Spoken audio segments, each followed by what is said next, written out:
Hi, everyone. Gene Okerlund speaking to you from several thousand feet above the beautiful city of Toronto, Canada.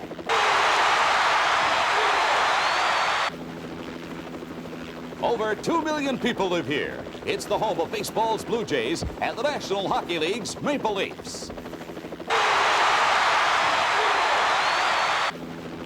We're heading southwest, and we'll soon see the site of what will be, I can assure you, a most extraordinary event. It's about 7:30 p.m. now, and as the sun begins to set, we get our first look at fans filing in to the giant CNE Stadium.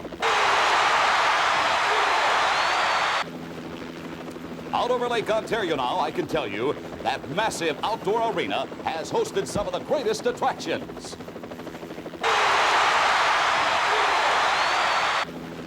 This year alone, performing here, Phil Collins with Genesis and the amazing Elton John. But tonight, it will be different.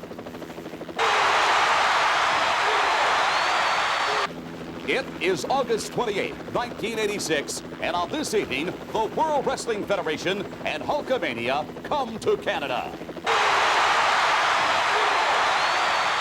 The crowd continues to fill the stands to see the likes of the Killer Bees, the Rougeaus, the Funk Brothers, and Billy Jack Haynes. Zooming down for a closer look at a crowd now predicted to be, and I can hardly believe this, between 65 and 70,000. A feature on tonight's card, Captain Lou Albano brings 3 machines to face Bobby the Brain Heenan, Big John Studd, and King Kong Bundy.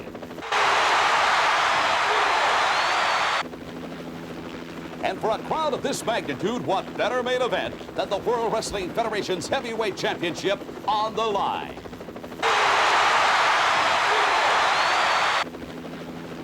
Tonight, the Hulkster defends against a skilled and dangerous man, a man labeled traitor, Paul Mr. Wonderful Orndorff.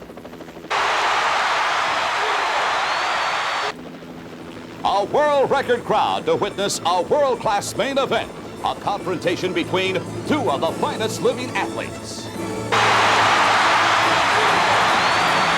It's Hulk Hogan, it's Paul Orndorff, it's the adorable one, Adrian Adonis, and Jake the Snake Roberts.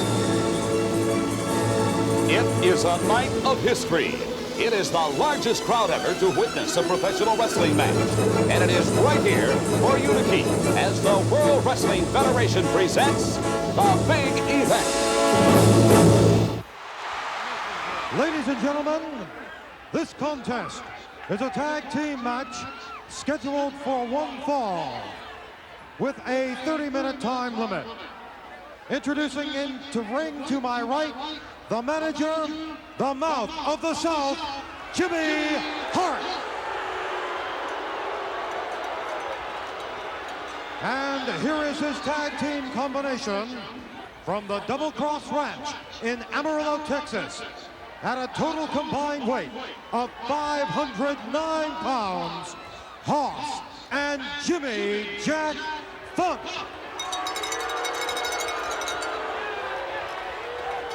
Their opponents at a total combined weight of 469 pounds, B. Brian Blair, Jumping Jim Brunzell, the Killer Bees. Tremendous ovation from this unbelievable mass of humanity, 70,000 plus here in Exhibition Stadium. Take a good look. Highly unlikely that you will ever see this again, John, as the World Wrestling Federation has done it again. Well, it's living testament to the fact that somebody is watching professional wrestling out there. The WWF brings it to you better than anybody else, baby. Tag team action personified, of course, the tag team action always hot and heavy here in the World Wrestling Federation with the reigning champions, the British Bulldogs, Dynamite Kid, Davey Boy Smith, with all kinds of people on their case, including the Dream Team. Well, I'll tell you something right now. It's not going to be long now, like I always said, just like the chimpanzee, we back in the lawnmower, baby. It's not going to be long now. Talking about the old days. Record-breaking crowd on hand, a mass of humanity here in Toronto, Canada, is the World Wrestling Federation breaking all existing records for attendance. Unbelievable. Action underway. The bell is sounded. Haas starting this one off against B. Brian Blair. The youngster won't stay in that headlock too long. Nice shoulder block. Sends him down to the canvas. Drop down quickly in front. Oh, nice hip lock. Right into a nice scoop slam. And another one as Jimmy Jack comes in. Wow, B. Brian is a house of fire. Wait a minute here now, the Funks are saying. Wait a minute, let's talk this one over here. Ernie, that all started with a tremendous high hip lock. Yes, it did. And I can assure you, the seasoned veteran that the Funks are, that they will be looking forward to impress this history-breaking crowd right here with the good victory tonight. The Killer Bees, I can assure you, with their youth and their young moves and tactics, that they will be looking for the same type of victory. Look of intensity on the face of B. Brian Blair, as he knows he's got to not keep an intense, eye. he's confused out there. Well, he knows he's got to not only He's a keep an confused eye idiot. on Look at that, there you go. Beautiful. Right away, Haas. corner where he doesn't belong. Well, fighting his way out of that corner with elbows and fists. Double knock-a-knocker. Got himself out of there. And the Funks are stepping out, looking for a little breather here. Mouth of the South wanting to know what happened to the game plan. Well, Jimmy Hart is going to lay some encouragement on the Funks right now, and if nobody can do it better than Jimmy Hart, the Mouth of the South. Looking like the Bees have planned very well for this match, Gorilla. Well, you definitely have to have some kind of a format when you step into a match with the talent that the Funks possess. No question about that, because they can terminate anybody's career at any given time. Oh, nice leapfrog. Jumping Jim in there now. Whoa, did he catch him coming in? Block sends Jimmy Jack almost out over the top. Manages to scoot out underneath. He wants to think about this, I'm sure. Jimmy Jack's got that mask on there. Remind me of a raccoon I seen in Central Park a couple weeks ago. He's looked like he knocked off a 7-Eleven, but he's got that mask on, you know. Who was that mask man? That was J.J. Funk. That's the mark of a super veteran. He goes outside and get him a little breathing and come right back in. He's not rushing into a situation when he's got cobwebs in his head. He's trying to clear his head up so he can get right back in there and get his game plan to working. Well, it's common knowledge right now that the Jimmy Jack Funk definitely doesn't have both oars in the water. There's a common 5-finger exercise, baby, right there coming at you. Beautiful forearm uppercut by Haas Funk. Oh, nice duck underneath. High cross body by Jumping Jim Rotel. Referee down there. No, 2 count only. Notice how when he came out of there, he caught Funk coming in with that nice high underhook arm drag. Quick tag made. Wow, planted one right between the eyes. Just a matter of time till these Funks are going to really set the score straight here. Just a matter of time. They're sizing these two punks up for just a very quick annihilation. I sense it. Shoulders are down there. Referee right in position. Why on earth, John? Answer me this, JB. Why on earth would anybody name their property the Double Cross Ranch? Give me a Why break. not? You'd be surprised what they're doing real estate nowadays. Haas scooping him up, keeping the crotch, but a nice kick out by B. Brian. Steps right back in for another high slam. Man, that Haas Funk, he must have been slammed 10 times so far. Right back to that nice arm bar. Well, you notice Getting a Illuminati tonight, rest assured of that, Grandma. You notice one thing about the Killer Bees, Gorilla, they are constantly slamming a man, you know. They're trying to wear their opponents down by giving them a slam. Every time they get the opportunity, they get them above their head and slam them right into the cameras, which is known as a slam, as I would always say, a chiropractor's delight. Well, and then when they come out of it, they go to work on one part of the body, but right now, a quick tag made by Haas, and El Strango steps in. He actually thinks he's a Lone Ranger, John. Well, he may be in this case because he's not going to be alone for long. Little B action as B. Brian comes off that top turnbuckle with an elbow, and they're going to work now on the left arm and shoulder, but Jimmy Jack changes it around. Oh, nice fireman's carry. Iwo Jima, baby, out of ammo. We don't see that move enough anymore, Ernie Ladd, in the world of professional wrestling. Well, that's one of the great moves of wrestling. Back again, right back to the back move. When he puts his back down, you know, he hurts the man quite a bit there. Look out, right into the sleeper. Jumping Jim Come on, Haas, get in there. Give him a wake-up call on that. John, you're not supposed to be cheering for one team or another. I like the Funks. In the broadcast position here. Yeah, but I like the Funks. Oh, look at that. Haas came in. He knew it was time was a wake-up for him call. to make the save, or this match would have been over. What a haymaker by Haas Funk. There's only Haas There was a Funk to tag deliver. made there either, was there? Oh, that was a nice tag make there. There, Brunzell. Come on outside there. The mouth of the South, Jimmy Hart, laying the bad mouth on jumping Jim Brunzell. In the meantime, JJ Funk just eating him up, baby. Poetry in motion. JJ Funk. It's one thing about the outside of the ring, you don't have the pad on the outside of the ring. And when he slams him on the floor, his back absorbs out on the floor. The Bees have got their masks out. The Killer Bees are putting on their masks. What are they going to do, pull a bank job or what? What's going on there? Mouth of the South happy at this point, but now I do believe that it was B. Bryant who rolled in there. Hard to tell as they both have their masks on. He certainly is fresh. Here comes Jimmy Jack. He's on the receiving end. Oh, excuse me. I can't tell which one it is myself. Atomic drop, yes. Boss Funk in trouble. What a clothesline. And he caught Jimmy Jack coming in as well. Boss being wound up. Little B action there, abdominal stretch. Well, he doesn't have that hole completed, Ernie. Well, look at this. Oh, another clothesline by JJ. Oh, look at this. One B rolled out, the other one rolled in. See, they should be disqualified for that. You know that? You want to be a referee, you want to be an announcer, Yeah, you but want to be a manager. I just want to see justice done. This isn't fair. You can say one thing. The Oh, Bees have a game plan. right in the center of the ring. 1, 2. It's history. What an illegal move. 70,000 erupt here in Exhibition Stadium as the Killer Bees outsmarted the Mouth of the South, Jimmy Hart, and the Funks. Let's go down and get the official word.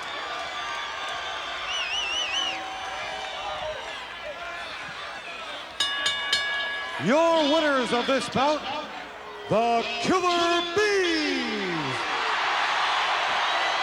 Killer Bees, with or without the mask, were victorious in my book as the Funks tried to pull out all the stops and somehow get by these two youngsters, but it just wasn't to be, John. This contest is scheduled for one fall with a 20-minute time limit. To my right, from the Isle of Tonga, weighing 273 pounds, King Tunga. To my left, his opponent, who is managed by Mr. Fuji. From Sunset Beach, Hawaii, weighing 267 pounds, the magnificent Morocco. Magnificent Morocco indeed is magnificent. He certainly is. I'm going to tell you something right now. Where does Don Morocco go? Any place he wants to, Grandma. He throws the T-shirt. Sure, he's arrogant. Sure, he's confident. Well, he's not. His name's Don Morocco. And there's the ever-capable Mr. Fuji. And you know, this Tonga looks like he's lost a little bit of weight. Looks like he's pushed away from a few rice balls there, Monsoon.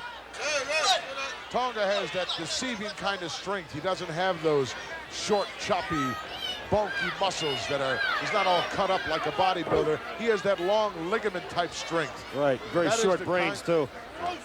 Only because you're 40 stories high and he's not in earshot of you, Johnny V, are you making those kind of derogatory statements. No, you made a point. Oh, beautiful action, ended up with a high hip lock. Morocco steps right into another one. Tonga with his scoop slam. Well, he's got that Polynesian blood flowing hot right now, and Morocco, realizing it, takes a little husky for himself. Yes, he went on vacation because every time you get a man above your head and you slam him to the mat, it shakes up every bone in the body. But evidently, Morocco's strategy, the mind game he's playing in and out of the ring, it didn't work with one half of the Islanders team, Mr. Haku. Oh, and look at a young fan here at this tremendous occasion, 70,000 plus here at the CNE Stadium. This is a happening, people, and I'm glad I'm part of it. Look at Tonga. I could sell him the Brooklyn Bridge 3 times in one night. Look at him. Well, how many times did you buy it? I don't know. You want to buy it? Why don't you just shut up and let me describe what I'm saying, will you? Trading blows now, exchanging. Morocco could come up with a short end of this stick. Oh, standing drop kick right out of nowhere. Morocco out over the top rope. That's those feet I was telling you about. This guy's got feet like a crocodile. Tremendous agility on the big frame, and if you want to do it all, Ernie Ladd, you have to be able to do those kind of things. Well, you got to be able to get up, down, in there, all around, you know, put a man to the mat, drop kick, headlock, all those things that go along to make you a very, very successful wrestler. And this man, Tonga, Haku, as he prefers being called by his native name now, he is a great athlete. Why does this guy want to be called Haku? Who cares what this guy, Haku? What's that word mean, Haku? Why do you want to be called Luscious John? Because I am Luscious John, that's why. Just don't call me late for dinner. Going to work now on the left arm and shoulder of the Magnificent One. Well, without a shadow of a doubt, when you're working at one particular area, you know, some guys, they get an area and then they get started with the arm, they go to the leg, then they get a bear hug. Well, all of this doesn't really help a guy. Only thing it does, let your opponent regain mobility and be able to come back on you and defeat you. And Haku is doing a fantastic job sticking with the one area, the arm, and trying to wear that right down. Now there's a fantastic move by Don Muraco, but oopsie-doopsie-doo. Now you see, on top of the situation, I have to give the devil his due there.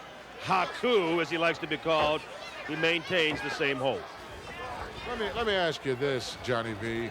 You know, when you step inside that ring with the likes of a Don Muraco, you know his capabilities, you know his past record, you know that he's a former Intercontinental Heavyweight Champion, took the title away from Pedro Morales, who is no slouch in anybody's book, former World Wrestling Federation Heavyweight Champion. You know what his credentials are. You know that you're going to go in there. You're not going to beat this guy in the first 5 minutes of the match. He's beyond that point. You have to have some kind of a plan, and obviously Haku does. That's where the word comes in, devious. You have to be devious to fight Muraco or wrestle him or box him, because that man is devious, not Fuji. Why are you shouting, John? Because I'm going to get a point across to you.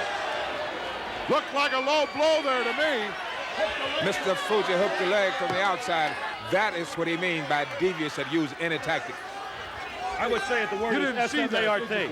No, I didn't see that. No, you didn't see that. Mr. Fuji from the outside to the blind side of the referee hooked the leg of Haku and given Don Muraco the opportunity to once again take the upper hand in this match. He hasn't had much of it so far. Well, I'll tell you something right now. I think Muraco is finished as far as sizing this man up. And it's just a matter of time, and he's began it right now. Just tossed him out of the ring. This guy is on his way to a tragic loss in Toronto, and I'm talking about Haku. Oh, look at that! Fuji with the cane just wrapped across the back of the neck. What do you, is that not devious? I think that's highly intellectual on Mr. Fuji's behalf. You're a liar, John. Flat out, you're a liar. I am, huh? One of the great things about Magnificent Muraco, he threw his man out because he knew someone was going to do something to him. He didn't throw him out to get a break. And look at Mr. Fuji. Yes, he is playing pool, looks like, with all indication right now. Illegally at the wrong time. And I advise all young wrestlers to try to stay in the ring. As they go outside, come back in immediately, particularly when there's a manager on the outside that's a very devious man. Well, unfortunately for Haku, he's not out there by choice, Ernie. He's out there because Muraco put him in that position. A nice power slam there by the Magnificent One. Perhaps we'll see the Asian spike here. I don't know. Uh-oh, look out. No, he's gone for the trapezius. One of his favorite maneuvers, go to work on that particular muscle. Very painful hold, as you can hear as well as see on the face of Haku. I'd like to bring out one point here. What made Muraco such a great champion? You see, he has broken this part of a man's body down, and he's going to work on it. He's not trying to beat the man in 5 minutes or 2 minutes or 3 minutes of this nature. He's wearing an area down, and when he gets the man down to a point he's going in for the kill, this is my opinion of his particular strategy right now, and that's the mark of a good veteran. Ernie's wearing a guy down. I think they're about ready to life flight this guy out to the emergency ward somewhere. There's not one thing moving on this guy. Don't sell him short.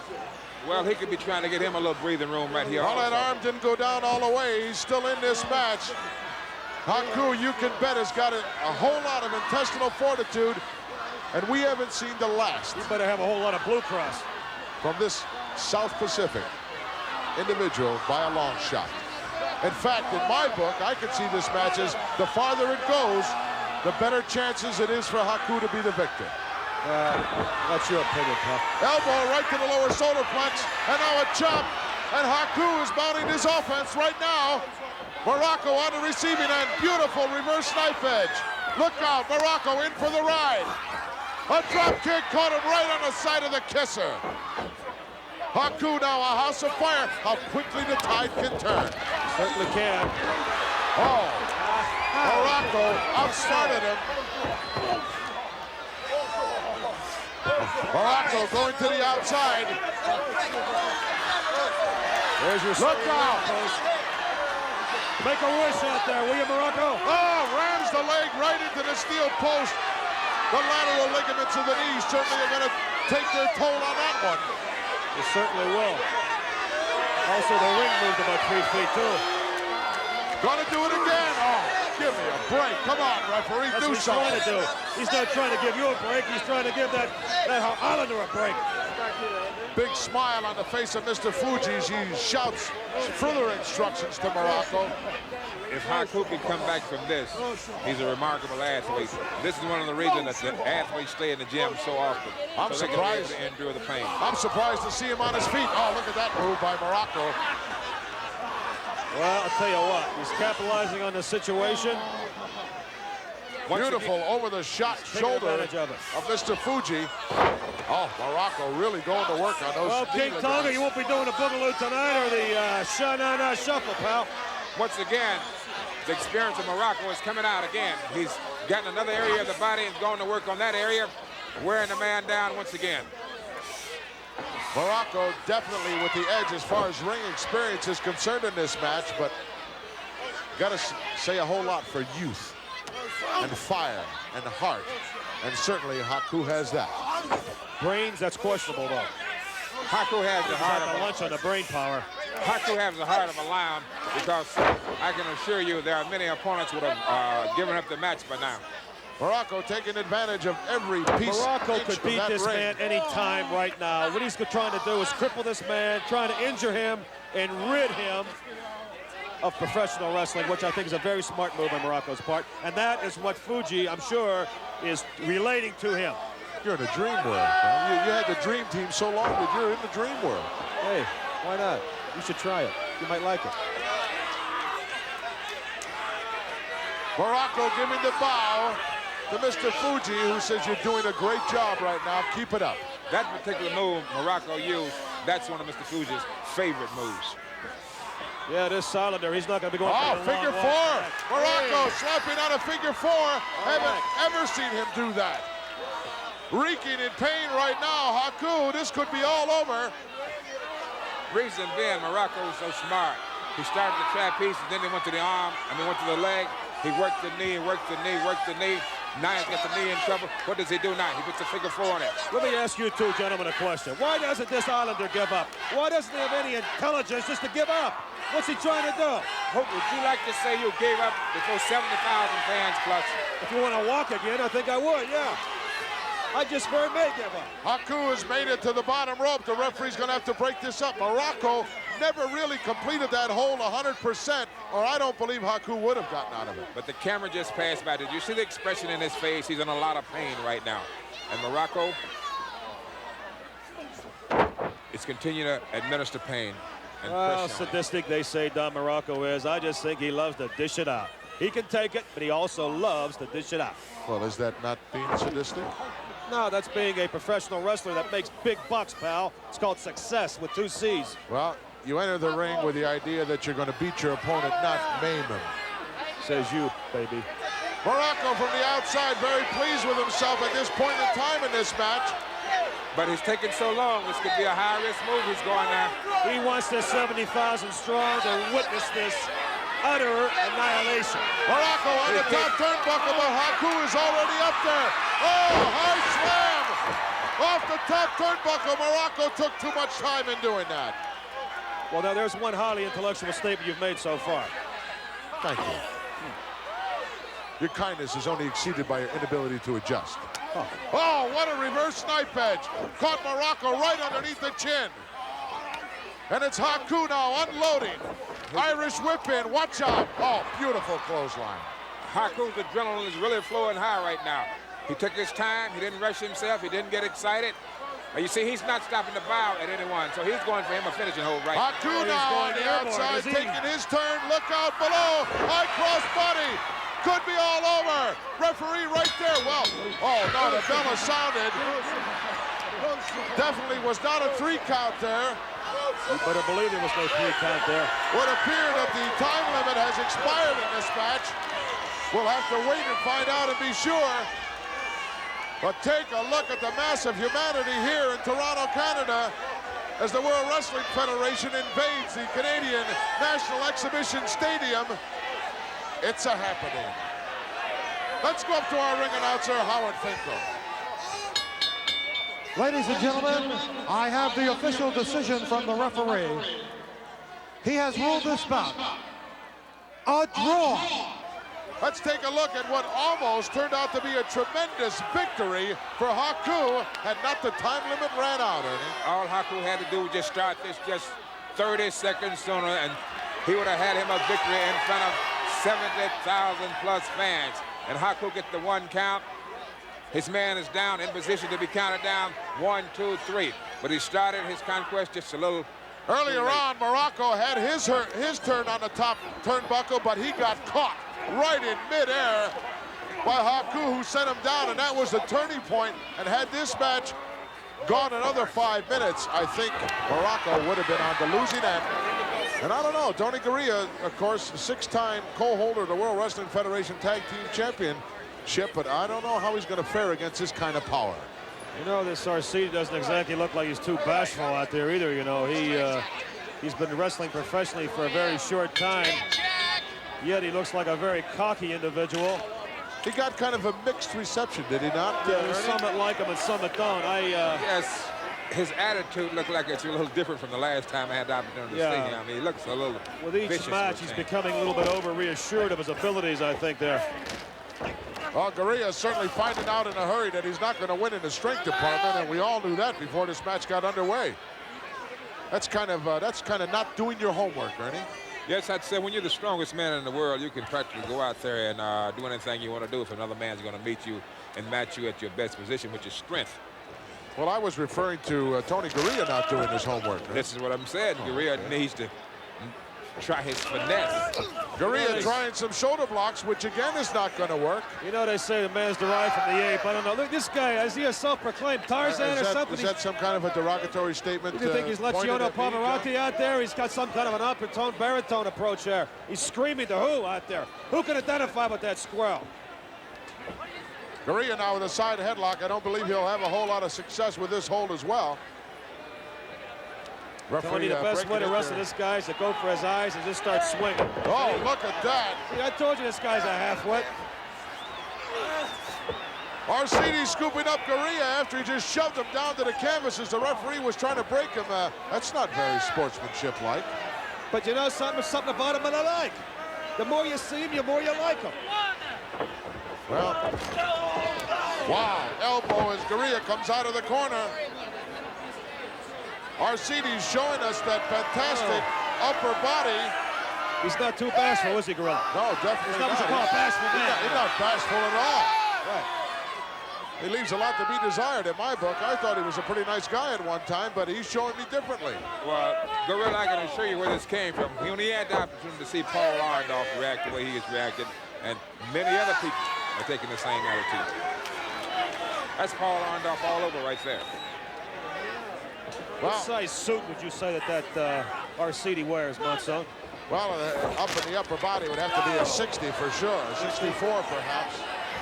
Garea still trying with those shoulder tackles. Finally got the big guy staggered a little bit. Oh, drop kick, that'll send him down to the canvas. That's the type of move that Garea needed to be using earlier. Some of the things that made him leapfrog over the top. Oh, he got caught in a big bear hug. Oh, look at the pain on Garea's face. Garea trying to fight this thing, but he said, that's it, I've had it. He has Look at that Garea squirt. He has to be in a lot of pain for a man that's been 6-time world champion, one half of the tag team, 6-time world champion. He has been in a lot of pain to give up right there, Gorilla. Referee trying to raise his hand. I don't think he can do it, can he? Can you imagine the force with which this guy, Ted Arcidi, can slap on that bear hug? It's got to be tremendous. Let's go down and get the official Ladies and gentlemen, here is your winner, Ted Arcidi. Arcidi with a relatively easy victory here over a ring veteran, Tony Garea. Gurria only gave up, in my opinion, because he was worried about his career. That much power around his waist. Well, it certainly doesn't take much to snap those lower ribs in the small of the back and puncture a kidney or a lung. Let's go back and take a look at some of the action that went down here in this match. This is the type of move that Gurria should have used earlier in the match instead of trying to match Arcidi at his greatest weapon, which is his strength. He has to move and groove to get in the position. The leapfrog right here to Al Fox. But when he got caught in the bear hug, you could really judge and understand that the game was all over right here. The match was all over right there. Look at the pain that's in his face. The man is worried about his career. He can see his back being broken right here now. All right, I was breaking for a hot dog, but not before I talk to you, Jimmy, mouth of the South Heart. Tonight, it's going to be your man, adorable Adrian Adonis, if you will, going against the likes of the Junkyard Dog in front of the largest crowd in professional wrestling history. You better believe it, baby, but this is the greatest night of my life because, you see, tonight's the night I get even with the Junkyard Dog for everything he's done to Jimmy Hart. Everybody saw when Jimmy Hart got his pants ripped off by the Junkyard Dog. I saw that. He branded me on national TV, on the Slammy Awards. What did he do? He came out and took my pants off again. Well, let me tell you something, dog. Time for damage. That's right. We're going to get you Wait a minute. I thank you very much, gentlemen. Jimmy, the mouth of the South Heart, along with his man, adorable Adrian Adonis, heading to ringside here in front of this gigantic crowd. It is history in the making.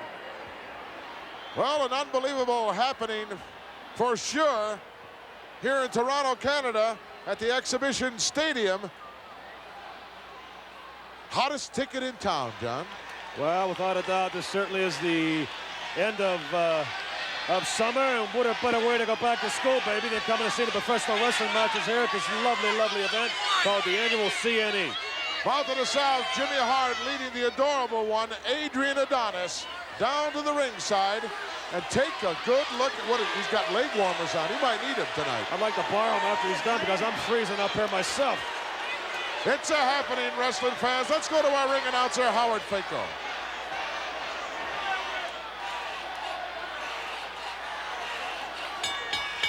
Ladies and gentlemen, this contest is scheduled for one fall with a 20-minute time limit.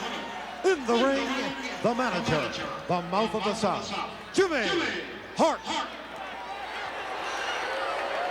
And he represents from New York City, weighing 288 pounds, the adorable Adrian Adonis.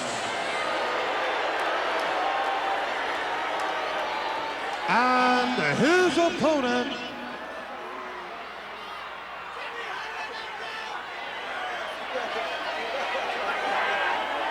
coming towards the ring from Charlotte, North Carolina, weighing 280 pounds, the Junkyard Dog.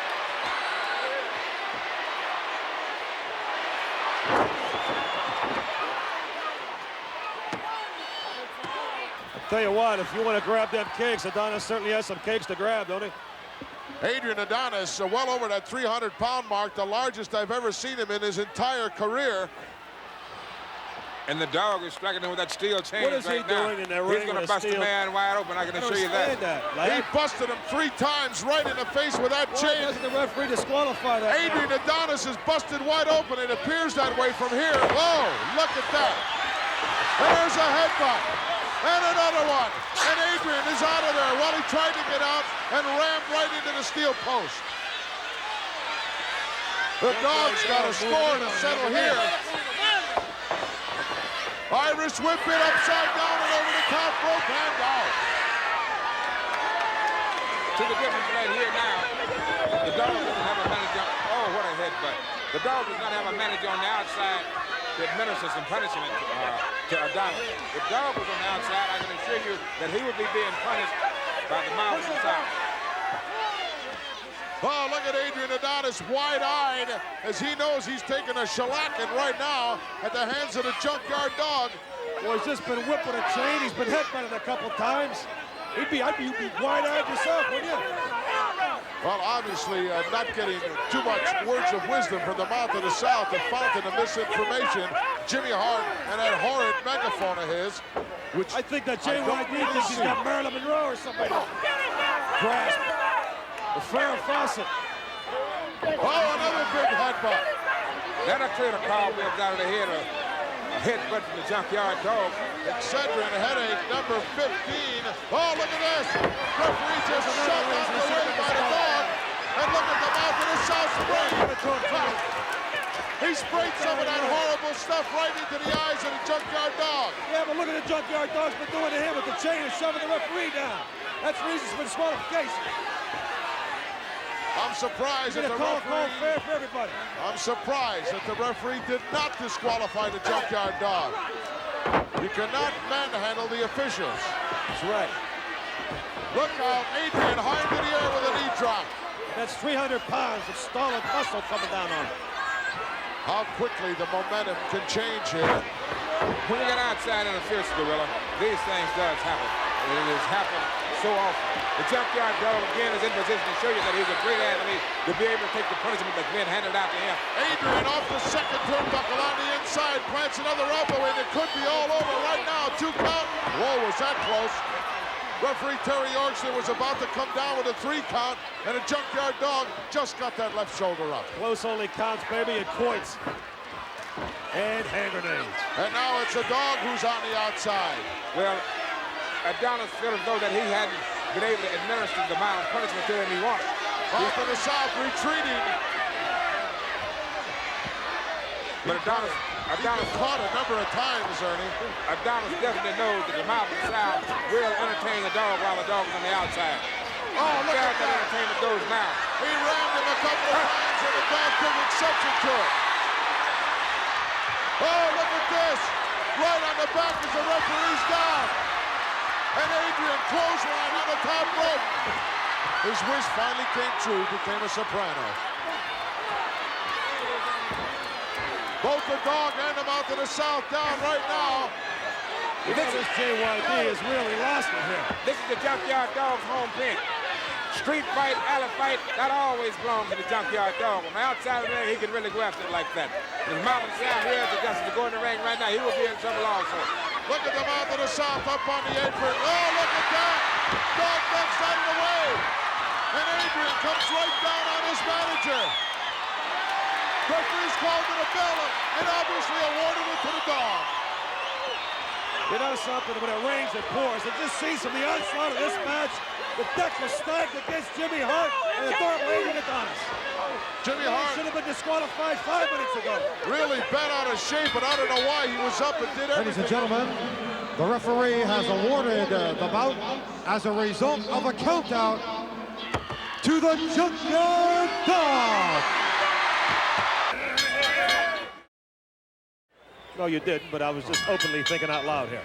You don't mind, do you? No, definitely not. Standing wrist lock. Nice duck underneath into a hammerlock by Slater. Oh, listen to Mike. He starts going, the moment the match starts, he's verbally going a mile a minute. Yeah, but you see, he's just trying to psych this Slater. See, Slater's a relative newcomer to the WWF. I don't think he's really seen Iron Mike Sharp wrestle that much. Not to the squared circle, only to the World Wrestling Federation, not to the wrestling world in general. What are you, double talk Harry from Philadelphia, or what? Oh, look at this. Crunch of the fingers. Speed and agility in this match, obviously going to the side of the Rebel. But as far as condition is concerned, I don't think, Ernie Ladd, that I know anyone in the world of professional wrestling today as well conditioned as Iron Mike Sharp. Iron Mike Sharp, he's a perfectionist when it comes to conditioning. He trains harder than any athlete that I have ever seen. The general public didn't get the opportunity to see him train the way he does, but he's a superb conditioned athlete. Unfortunately, he's a very slow healer, though. He's been wearing that forearm support for the last 8 years that I know of. Well, this is an orthopedic surgeon. How do you know? Maybe the hand has an old injury that keeps surfacing repeatedly night after night. Well, why doesn't he just take enough time off and give it a chance to heal then? I don't know. Why don't you take him out to dinner tonight and ask him? How do I know? Well, I'm asking you for your insight and your specialties. I haven't really dwelled into the lifestyle of Iron Mike Sharp lately. Obviously. And Iron Mike saying, wait a minute, let's talk this over. You know, Iron Mike, he kind of yells during the whole match. He kind of has what we in a professional wrestling call a champ. The guy never shuts up from the time he leaves the dressing room to the time he comes back. Maybe that's Mike's problem sometimes. Well, you sometimes have that same problem when you step out there with the dream team, John. I've noticed that of late. There's a lot you notice, huh? Yeah, Nothing gets past you, does it? What are you in the IRS or something? Irish whipman, look out, ducks underneath that as he tried to plant him with that forearm support. Oh, look at that neck breaker. And an elbow drop with Sharp out of there just in time. Another high-risk move that a man escaped on. Slipping right over the back. Oh, look at this, another reverse neck breaker. He didn't miss that one. From a leg sweep. The Rebel going to the outside now, climbing up. Up to the top turnbuckle, bombs away, big elbow right to the top of the cranium. Hooks the legs in a roll up, it's all over. One of the things about this move, you're up high, you got great leverage, you're coming down with double the amount of weight, drives the neck right down between the shoulders. Not too much you can do right there. He hooks the legs right here. All amateurs should know to hook your opponent's legs. You gotta hook the neck good, and this match is over. Tremendous victory once again by that individual, Dick Slater. 70,000 plus looking on. Don't go away, wrestling fans. We'll be right back. Bobby Heenan, it may be a little cool here at the CNE Stadium, but things are starting to heat up. Just exactly what are you talking about? Exactly what I'm talking about is in the six-man tag with myself, Stud, and Bundy against the Big Super Machine, the Giant Machine, and Captain Lou Albano. The masks are coming off tonight, and then in the main event, you're going to see me strap the gold around the waist of Mr. Wonderful Paul Orndorff, the new World Heavyweight Champion. All right, I think you're letting some of your personal feelings, your emotions, run a little high on the subject matter of your men and their participation in the largest single wrestling spectator event ever held in the history of the world and the World Wrestling Federation. Bobby Heenan, you are part of history. Mr. Okerlund, I make history. If it wasn't for Orndorff and myself and the whole Bobby Heenan family, that is why there's over 70,000 people here, because Heenan is wrestling and wrestling is Heenan. All right, I thank you very much. He is the brain. Bobby Heenan, I'm glad you showed up for this interview. For a moment there, I got the impression you were trying to weasel out of it.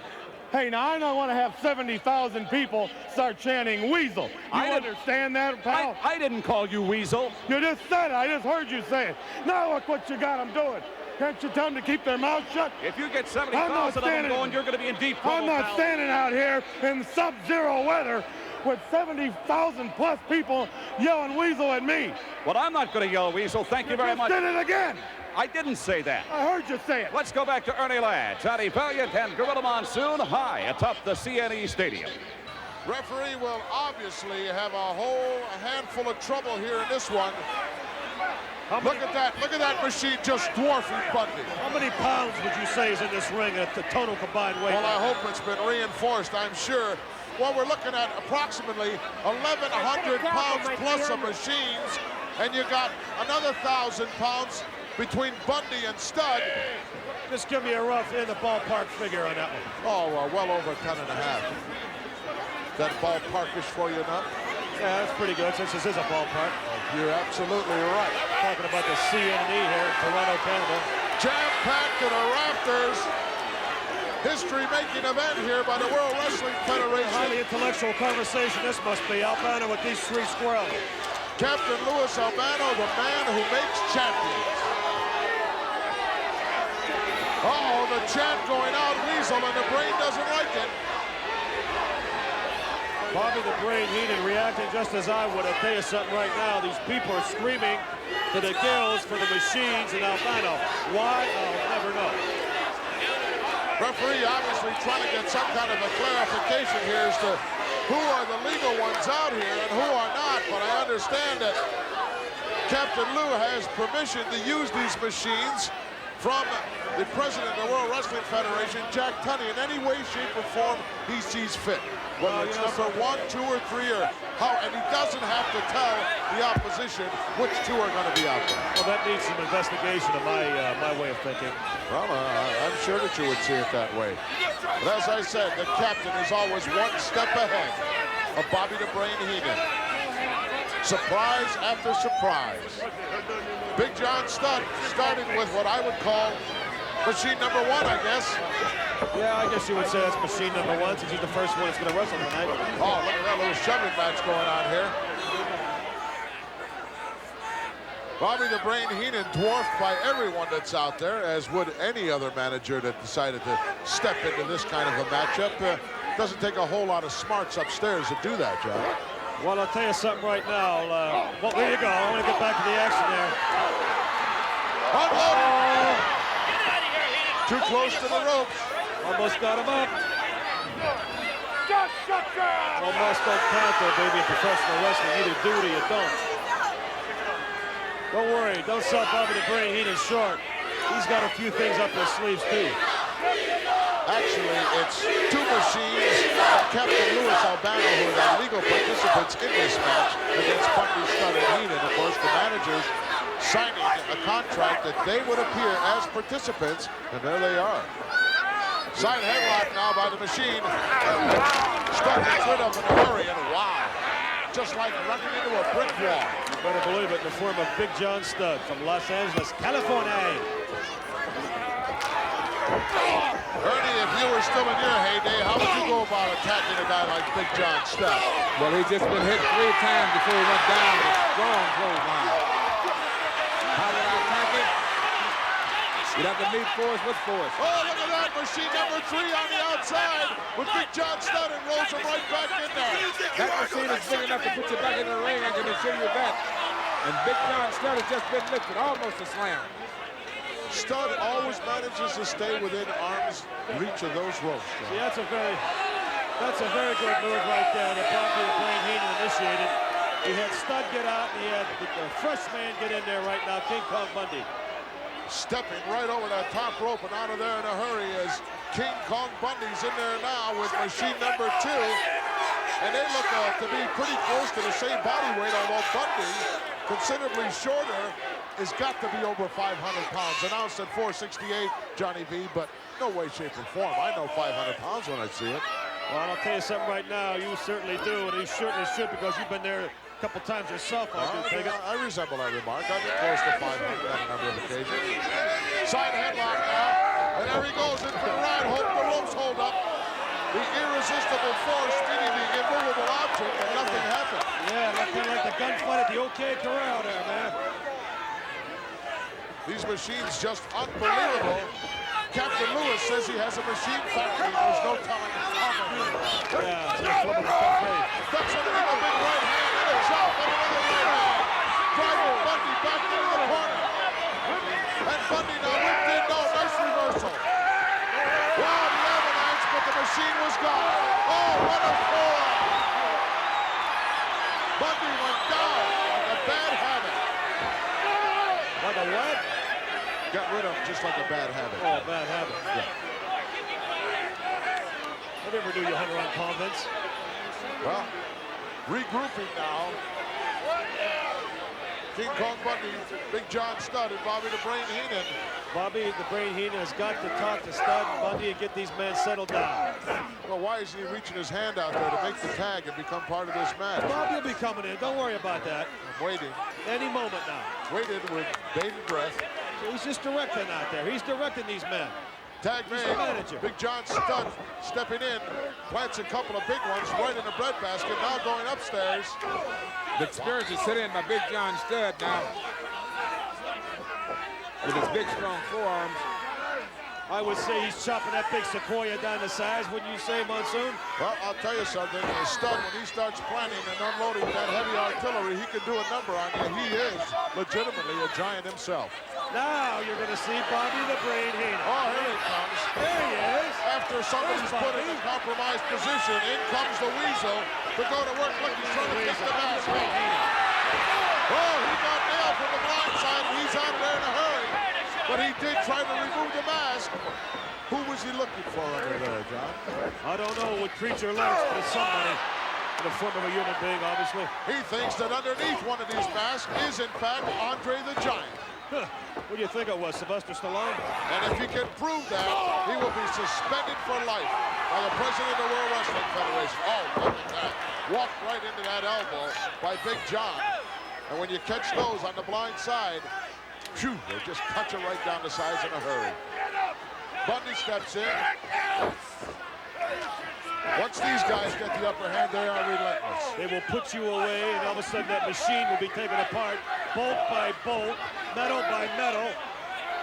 I understand from some very reliable sources that the Dream Team is not too anxious to sign any contracts with the name of the machines on them. Well, if the price is right, we'll take on any two men. Doesn't matter. Oh, look at that shot!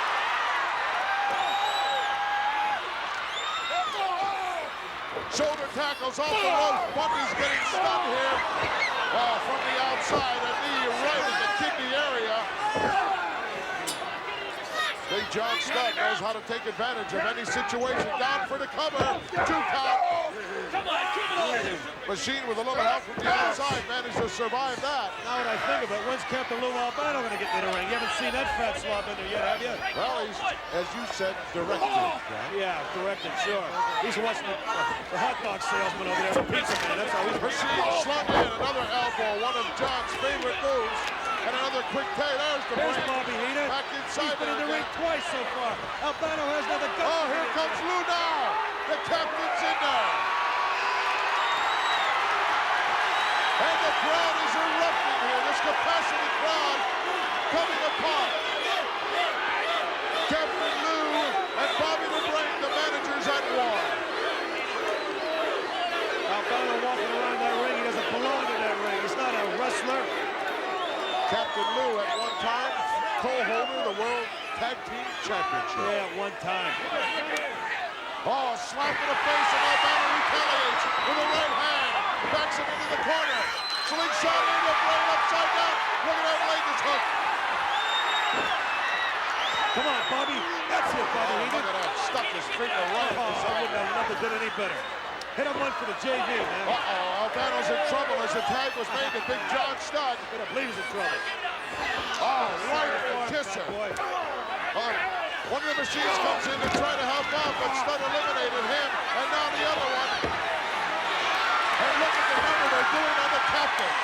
Oh, there's the third machine. He's in there. Pandemonium broken loose here. I think they done woke up a sleeping tiger. Referee's lost control of this one as the big machine is going bananas. Headbutting everyone. Reverse knife edge to both Studd and Bundy. Wow, what a number. Headbutt, look out, double knocker. Bobby Heenan colliding with his own man, Big John Studd out there. Bobby Heenan get out of that ring and regroup, baby. The machine has cleared the ring of everybody except Heenan. And believe me, the bell has rung in this one, John. Bobby Heenan is caught unmercifully in that ring. I wish I could help you, Bobby. Please, Studd, Bundy, get him out of there. Bobby the Brain Heenan wanted to get an up-close look, and he got it. He took him a free ride right over the top rope. Bobby the Brain Heenan. You gotta give the man credit though, Monsoon. He's got a lot of guts to be in that ring here. He didn't back up. He went toe-to-toe with any one of the machines. And even Albano. I give Bobby Heenan a lot of credit. He's got a lot of guts. Unfortunately, not a whole lot of brains. But what do you mean now? Not a whole lot of brains. He got caught in there by the number 3 machine who really did a number on him. And there's the captain raising their team's hands. We don't know that that is in fact true. Let's go down and get the official word.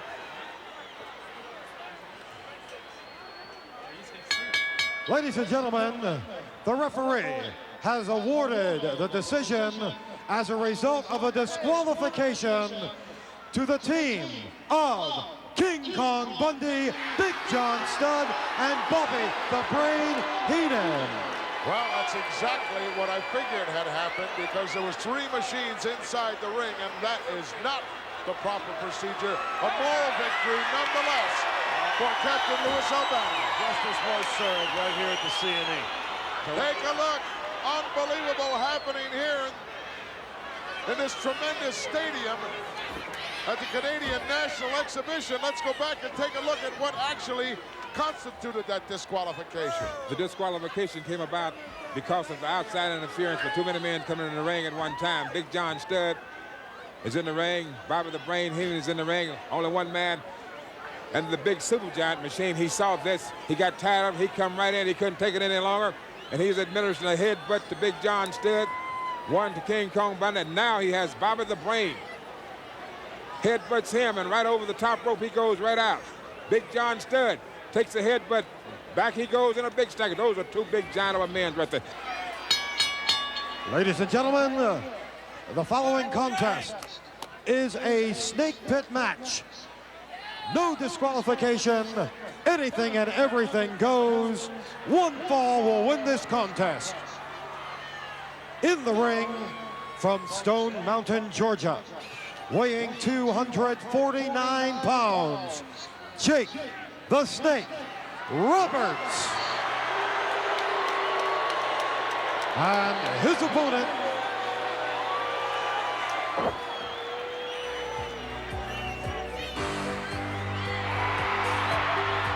coming down the aisle towards the ring from Hawaii, weighing 237 pounds, Ricky the Dragon Steamboat.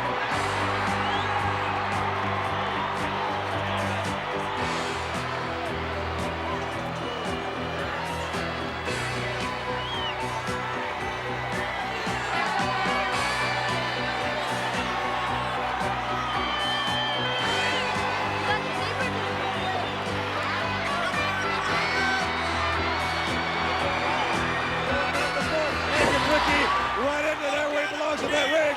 And bingo, bango, mama. You see those left jabs like Muhammad Ali used to throw on him. Look at this. Jake the Snake Roberts tried to Pearl Harbor the Dragon on the way in. And now the tables have turned. Look out, big backdrop. Both men still have all their wrestling attire on. Man, that Jake the Snake looks like Pat Dragon in 1986. He slithered out of the ring. That was just about deja vu as far as I'm concerned. It was shades of Saturday Night Main Event when Ricky the Dragon was literally sent to the hospital by Jake the Snake Roberts when he laid a DDT on him right on the concrete floor. That's why he's got that bandana around his head. Is that right, Monsoon? Well, that bandana is signifying to him that he will never forget that day, and he's going to settle this vendetta once and for all. Slingshot in, look out. Reverse knife He's going to have to put another bandana, not forget to see it. Down for the count, 2 count only. You heard what I said, didn't you? No, I didn't, John. He's going to have to wear another bandana after tonight, after his defeat here at the CNE. Well, What color would he wear if he got defeated here in Toronto? What's the color up here? Red and white with an old goat leaf on it, or a... yeah, it's got an oak leaf on it, yes. All right. Oh, look at that leverage move. If that doesn't snap your wrist, I don't know what will. Tremendous leverage move by the Dragon, and the Snake is on his back.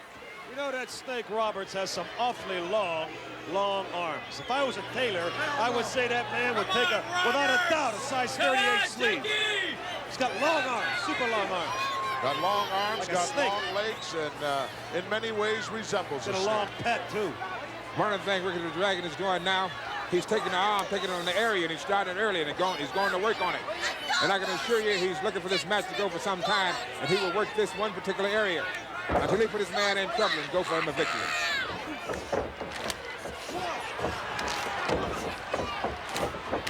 Originally, and this match was signed, the Snake and the Dragon were to be in the corners, the real Snake and the real Dragon. However, it was decided that it was too dangerous by the officials of the World Wrestling Federation, and consequently, they are not in attendance, but you won't miss them. This is a no-holds-barred match. Anything goes. There's no disqualification. Easy job for the referee.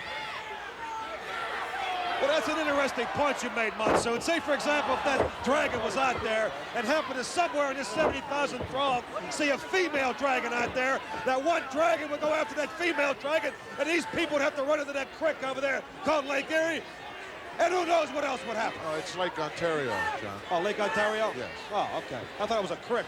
Look at the pain that's on the Snake's face. The Dragon is working that arm. A vendetta here to end all vendettas between Jake the Snake Roberts and Ricky the Dragon Steamboat. They've gone round and round in a number of matches. You know something? Did you ever see a snake? This is. Did you ever see a snake out there with a just ready to strike like a rattlesnake? Any kind of snake, especially a rattlesnake that just sizes you up and then whammo, like that. Whoops. Sort of ducked underneath that one. Nice retaliation. Oh, look at that shot. Wow. Wait a minute, Jake's ready to strike now. See him? Yeah, look, he's ready to hit the canvas. He's ready to do a header. He's ready to strike. The Dragon is right back on the arm once again. We must be watching something different, Johnny B. Is that legal or illegal? Everything is legal in this match. Oh, that's true, too. No holds barred. No holds, even karate kicks, right? Everything. And we're going to see it all right now, the action taken outside the ring. You're on it to the street now, Jake the Snake. Come on, Jake, get him. There's no count out here, so we don't have to worry about how long they stay out there.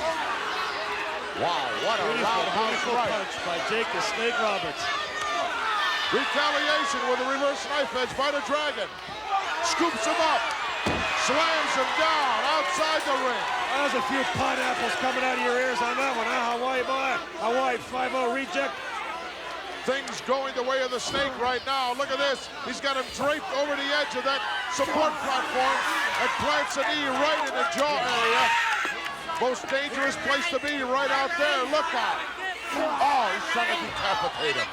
Ricky, you wish you were back on a Waikiki beach right now, pal. The Dragon sneaks the chop in, not a whole lot behind it. Look out. A steel chair. He got caught before he could use it. And now it's the Dragon with a chair. Oh, he rammed him with it. Oh, excuse me. Clobbered him right in the kisser. Now throws him back inside the ring. The Dragon. Jake the Snake is the most dangerous. Going to the top. Ricky the Dragon Steamboat. Bombs away. Oh, what a chop. It could be all over right here. 1, 2. No. I said it before, I'll say it again. This is where he's the most dangerous, this Jake the Snake Roberts. Well, one of the things right here, Ricky the Dragon Steamboat, he's trying to beat a veteran like Jake the Snake a little too quick. He needs to take the arm or leg or something and work it a little more. Put a little more intense pressure on it. Wear the man down if he can beat a seasoned veteran like this in 3 or 4 minutes. Ernie Ladd, why would he go for a wrestling hold right now? He's got Jake the Snake where he wants him. And Monsoon, you can attest to this fact.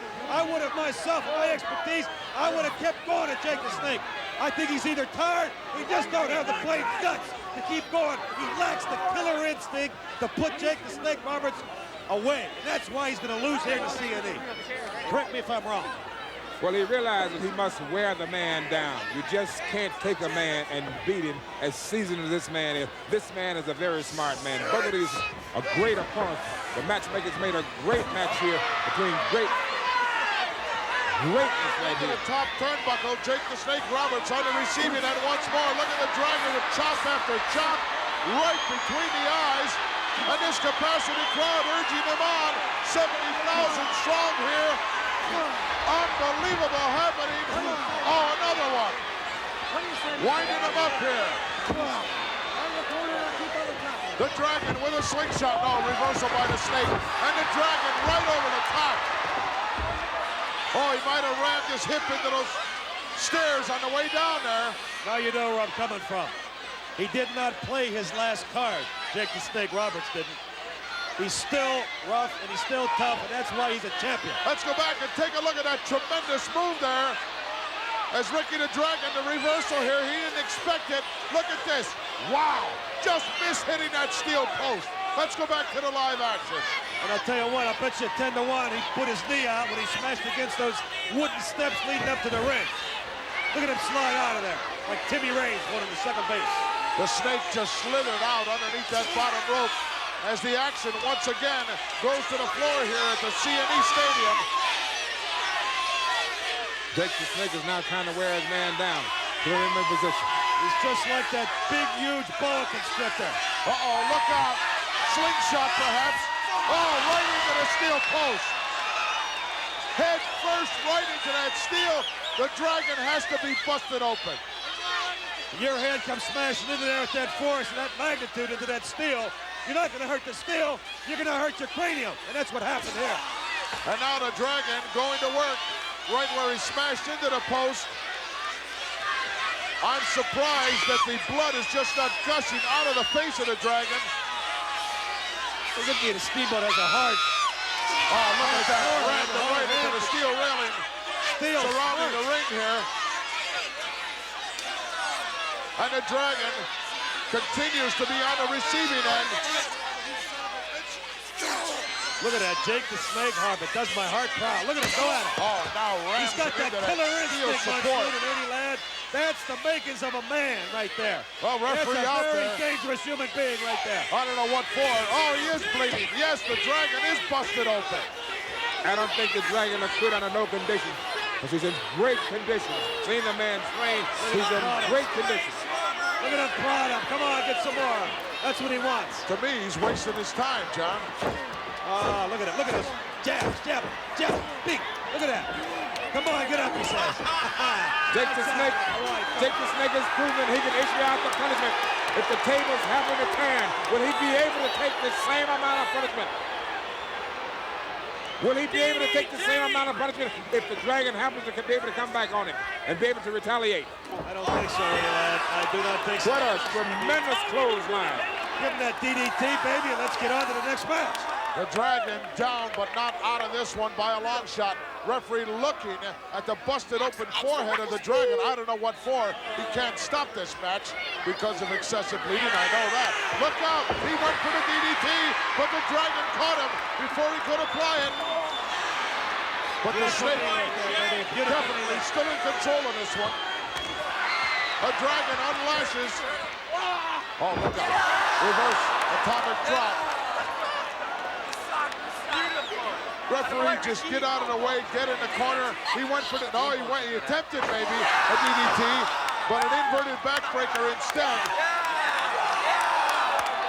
You know this Jake the Snake Roberts. 1, 2, 3. He's just an awesome, awesome man. Look at this, looking for a nonchalant cover. The Dragon hooks his shoulders from behind. They're down there. It's running over. How did that happen? How did that happen? Unbelievable. How did this ever happen? This capacity crowd going bananas. As Jake the Snake Roberts was a little bit too nonchalant about it all. It's unbelievable. And the Dragon busted open. You can see the blood rushing down his face.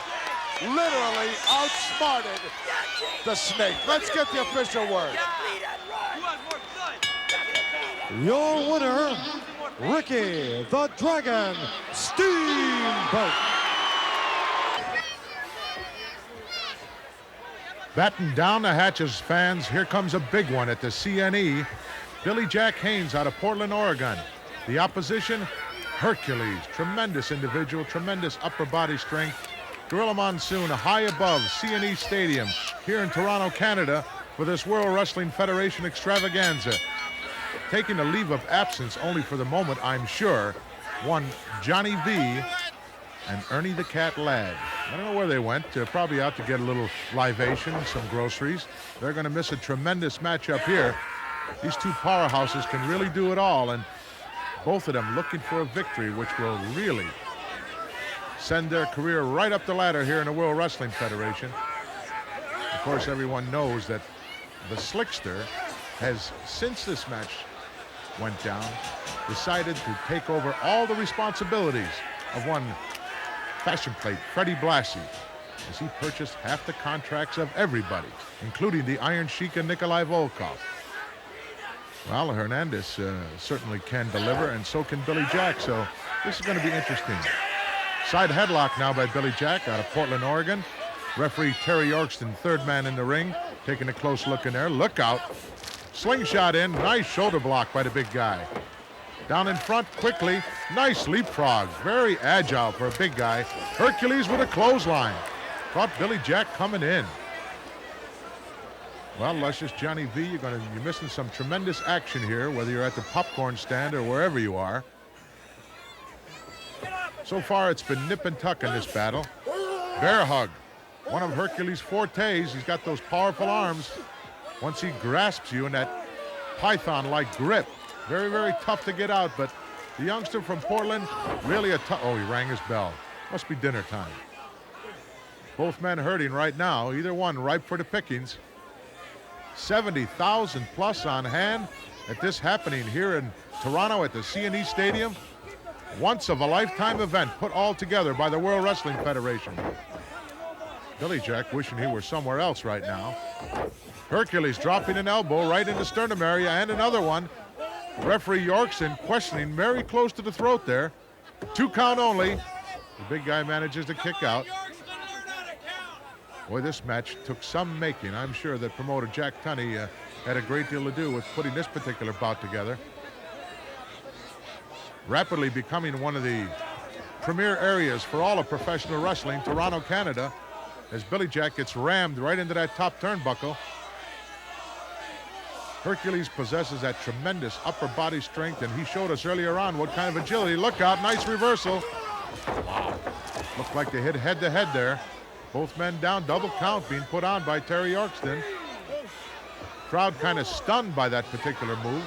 All 70,000 plus. What a happening here in Toronto. Largest wrestling crowd ever in the history of professional wrestling. All brought to you through the World Wrestling Federation, the mecca for all professional sports. Caught him coming in right in the lower abdomen area. Billy Jack starting to reach down for that little something extra. Get that adrenaline flowing. Excuse me, Hercules may be looking for some help. Billy Jack coming on strong now. Turnaround is fair play. Irish whip in. Elbow right in the top sternum area. Sends Hercules down to the canvas. Golden opportunity here. Backbreaker coming up. Oh, beautifully executed by Billy Jack Haynes. Sort of wasting a little time here. Well, he may be a little hurt too. Second turnbuckle on the inside. Bombs away. Could be all over right here. Going for the 3 count. Hooks the leg. 1, 2. Nope, couldn't get him. Hernandez possesses tremendous power and was only that enabled him to kick out from that. Full Nelson. Perhaps trying to reach around. He can't quite get it. Once he locks those fingers together, forget about it. Especially a Billy Jack Haynes, master of the full Nelson. But Hercules got out of there in a hurry. He knew what was in store should those fingers become clasped. And now the tide has turned once more in this matchup. Look out. Wow, looks like he might have just wrenched his back on those wooden steps leading to the ring. Not the place to be here at the CNE. Outside that squared circle, the most dangerous place to be. Terry Yorkston admonishing Hercules about that particular move. Nothing illegal about it. He plants one right in the sternum area again. He's going to work on that spot. Maybe he figures that's a weak point on the big guy from Portland.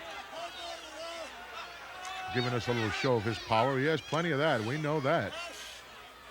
Slick in the fashion plate will be very happy with what's going on in the ring right now.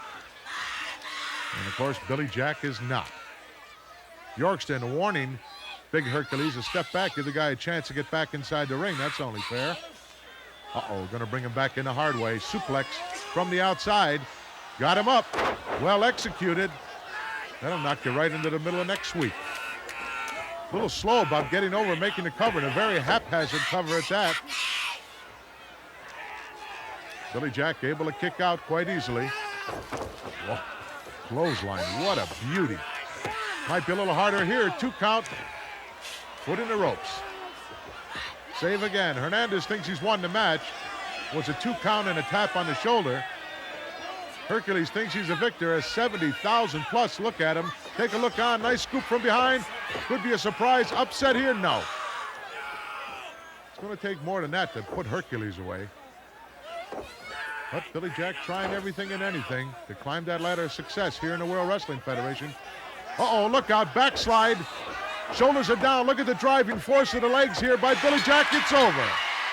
What a tremendous turnaround of events here at CNE Stadium for Billy Jack Haynes, as it appeared to be that Hercules was going for a neck breaker, and Billy Jack just turned the tables on him, applied that beautiful backslide, and that's all she wrote. Oh, unbelievable happening here at CNE Stadium as outside the ring goes referee Terry Orkston to raise the hand of the victor, Billy Jack Haynes. Let's get the official word. Here is your winner, Billy Jack Haynes. Billy Jack Haynes with the most impressive victory here at CNE Stadium over that big guy right there, Hercules, who I'm sure that the Fashion Plate will be very disappointed. Look at this. Here's where he's going for the neck breaker, and Billy Jack with the foresight to reach behind and put him in that backslide. Now watch the legs as they're driving. Unbelievable pressure involved here. Referee right there makes the 3 count on the victory. We'll be back. Jacques and Raymond, the Rougeau brothers, getting a tremendous ovation from this capacity crowd here. Well over 70,000 at the CNE Stadium. And what a tag team matchup this is. Are you getting a little jittery? Are you got ants in your pants a little bit, or what? Something I'm thinking about what you were saying, and there, good, okay. The Dream Team going to work immediately, even before the bell sounded. There, huh? But now the Rougeau brothers slugging it out blow for blow, and it looks like the tables might have turned here a little bit. Man, that's his poetry of motion right here, baby. The Dream Team. Brutus Beefcake, right Hammer Valentine. Look at those shocking elbows. The Hammer drops an elbow on the head of Raymond, but Raymond comes right back, and look out. Jacques just eliminates Brutus Beefcake. He's out on the floor, and so is the Hammer, but he's being dragged back in by Raymond. Look at this double team. See, this is where I wish I was down there. You just said you didn't need to be down there, John. Forget what I said. I wish I was there. Oh, look at that, a roll up, 2 count. Oh, that was close. I'm up here about 6 miles up in the sky up here, and I'm a quarter mile away. They can't hear me. They can't. There's no way I can communicate. Luscious Johnny V obviously getting bent out of shape here as the Dream Team not faring too well at this particular point in time against Jacques and Raymond de Rougeau's. That's Jacques in there right now. What a knee drop right on the Hammer. Well, let me tell you something. Greg the Hammer Valentine is one of the best well-conditioned athletes here at the WWF. No question about that. Take anything they can give him. Look at that mule kick. I haven't seen one of those in 10 years. A beauty by Raymond. To knock it on Greg the Hammer Valentine. Well, Greg, here we go now. History was made in WrestleMania 2 when the Dream Team, it turned into a nightmare for them at the hands of the Bulldogs. And it could be history making again here at CNE Stadium with 70,000 looking on. Maybe the Rougeaus will be conquering over the Dream Team as well. One of the things they're tagging in and out real smooth as a real good team. You can tell they're a brother team. Second generation wrestlers also. An abdominal stretch by Jacques, but he hasn't got that leg hooked. He tried to get it under there, but the Hammer blocked I would be telling Beefcake to come into that ring right now. You're not down there. You're up here, 40 stories high. I know that. I'm saying if I was there, that's what I'd be saying to him. Quit trying to mix me up, will you? Well, you're getting very paranoid on me. I don't want you leaping out of the window here. You jump out the window here. It's it's a very permanent position you would put yourself in. Come on, Beefcake. That's it. See? Get back on him again. See, these are the things that's how I keep the boys going all the time. See? Give them an inspiration. Something which you may not know about. Inspiration. Brutus Beefcake in there right now on the receiving end as Raymond plants a few. Look out. Slingshot in, catches him right underneath the chin. Snap mare takes Brudi down to the canvas. Make a wish. Wait a minute now here, Rougeau. Wait a minute. Oh, beautiful maneuver over for the cover. Boy, the referee was very slow in getting around there. Well, he didn't have his leg hooked, one of the things right there. And as a team, he should have known to hook the man's leg. One of the things that the Rougeau boys are doing now, they're tagging in and out rather rapidly. Tremendous continuity here on the part of the Rougeaus. But now Brutus unleashing with some of his offense of his own and right into the outstretched foot of the Hammer. And now the Hammer going to the top from the outside. Wow. As only Greg the Hammer Valentine can deliver it. That's where he got the nickname, the Hammer. He dropped one on Jacques, who wasn't really paying attention and got caught. You're pretty smart after all, Monsoon. You know something? You're an astute observer.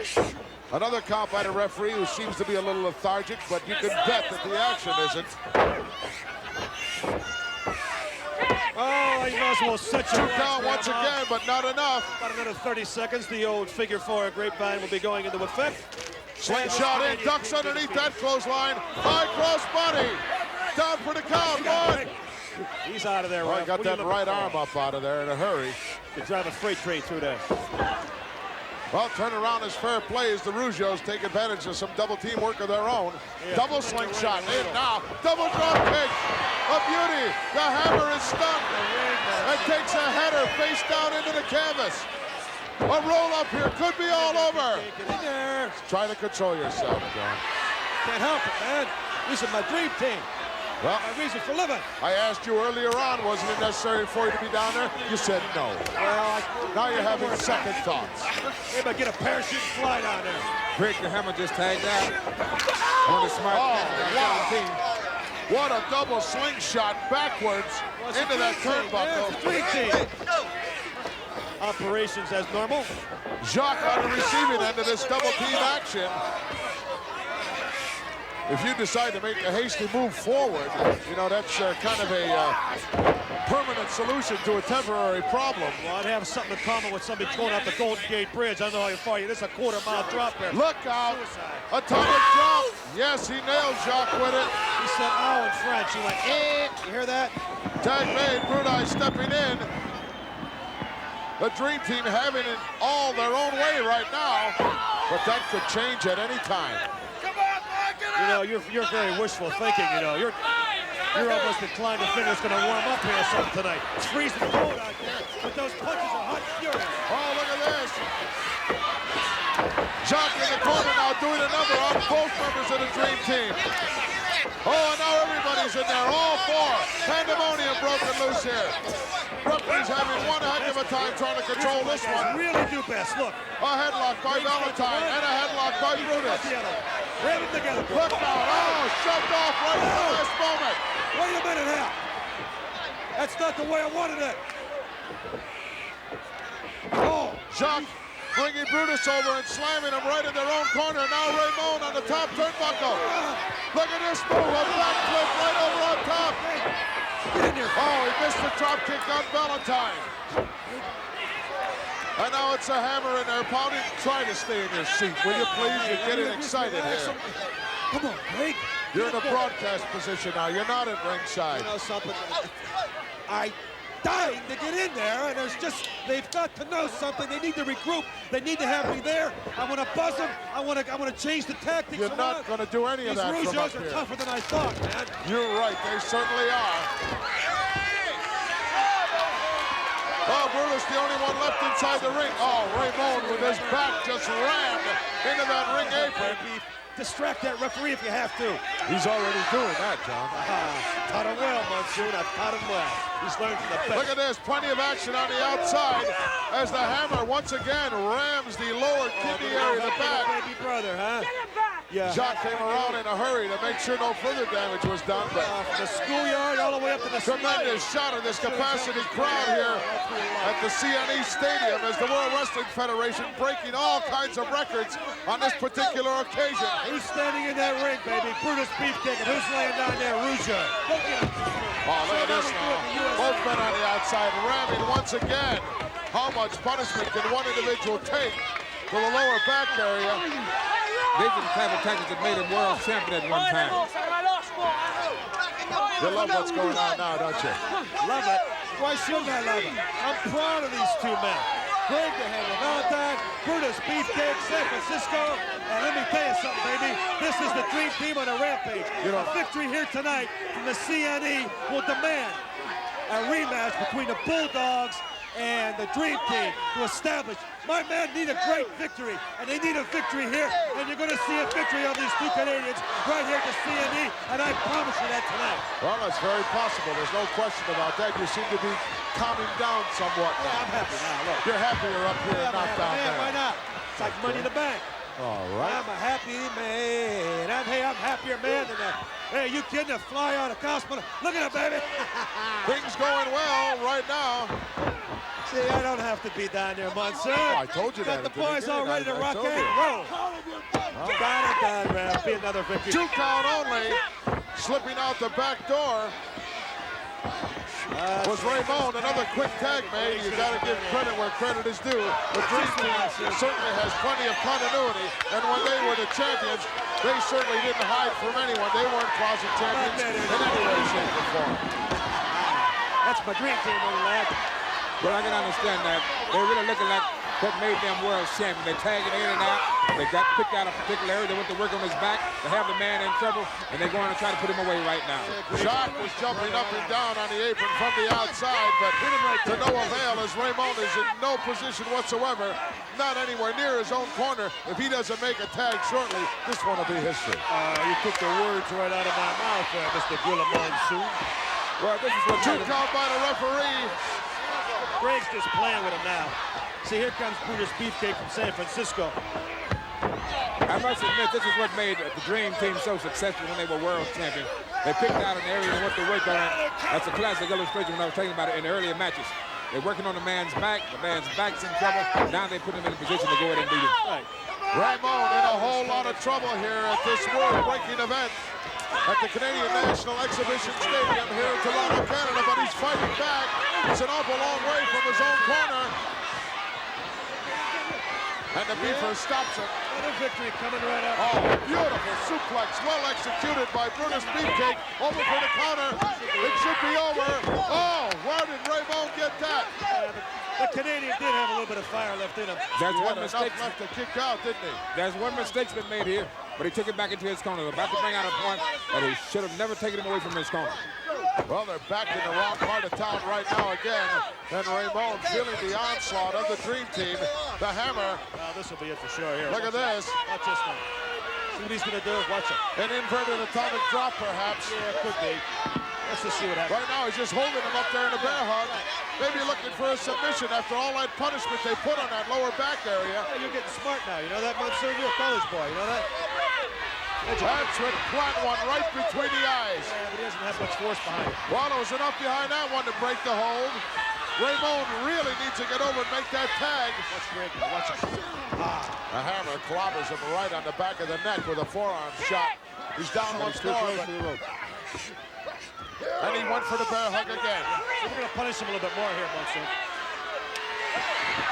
All right, get the other half foot in there if you want. Oh, look at this double team effort now by the Dream Team. Wow, right onto that already severely injured lower back and kidney area. And Brudai very nonchalant about it. Over for the cover, 1. That's all. No, this one is in here. Well, he decides to hook the leg now. 2. And now he got 2, but still not enough to hold down the Rougeau. Slow movement in the Greg. See? Well, back into our corner. Bingo. Right. See? Chance for a tag, but no, he didn't make it. Punch there. Not a whole lot behind the blows of Ramon Rougeau at this point. That's it. He's staggering around. He's not even really sure where he is. I'll tell you where he is. He's in the wrong corner. Here comes Greg the Hammer Valentine. See? The Rougeau brothers exemplifying what makes a great team. They're able to issue out punishment, and he's been taking punishment for quite some time, and he still hadn't been able to make him submit, neither been able to pin it. The hammer winding up here. Oh, the elbow drop and nobody there. And another one, and Ramon out of the way. Ramon looking for his corner, he makes the tag. Here comes Jacques, like a house of fire, a drop kick, and 1 for Brutus. And the tide is turned here in this match. Drop kick after drop kick by Jacques. A scoop slam. Things not looking too good for the Dream Team right now.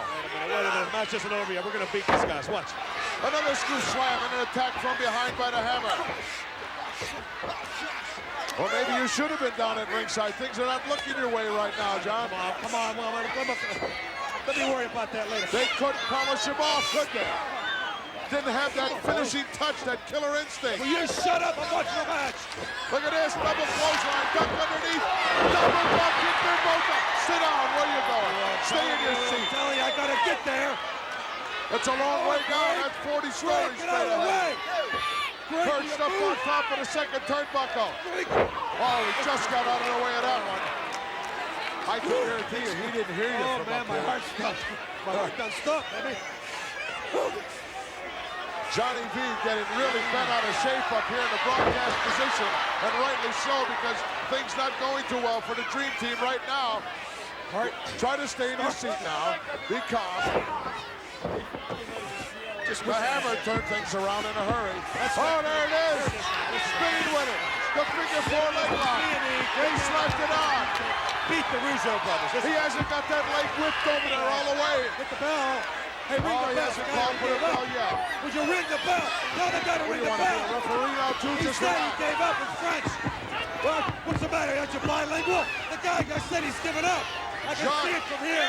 Rougeau fighting this thing.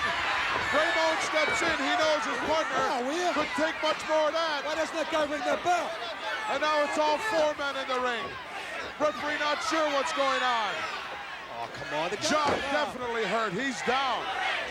And there goes Raymond. Well, they got rid of one of them. Maybe they could punish one off now. They eliminated him. Well, look at Beef out there pounding away on the outside of the one, see? The veteran of Greg, the Hammer Valentine is, he's injured the man's leg and he's going right at that knee right now. He's going for the figure four again. Figure four. Oh, look at that. Oh, beautiful sunset over the top. He's dead. By Raymond. He's down for the cover. He got the two count. Beef got. Oh, look at that. Try to control Wait a yourself. second. What is it? Get down there somehow. An upset victory here. Unbelievable.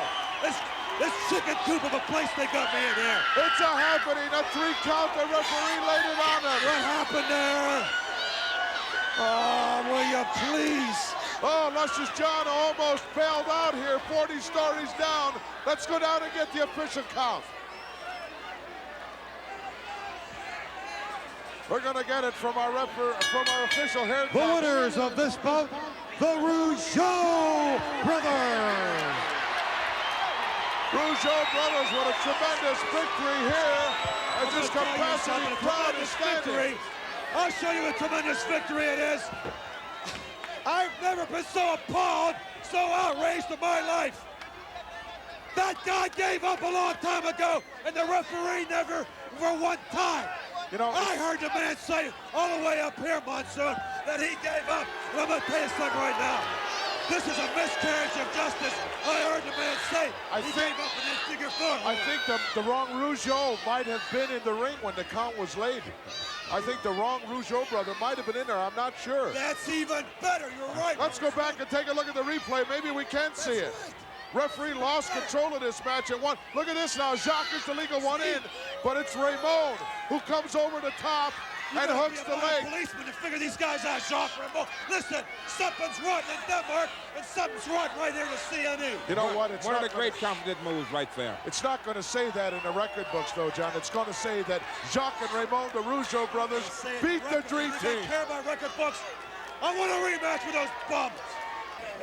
The King almost got dethroned on that one. The King got crowned. Sure did. Literally.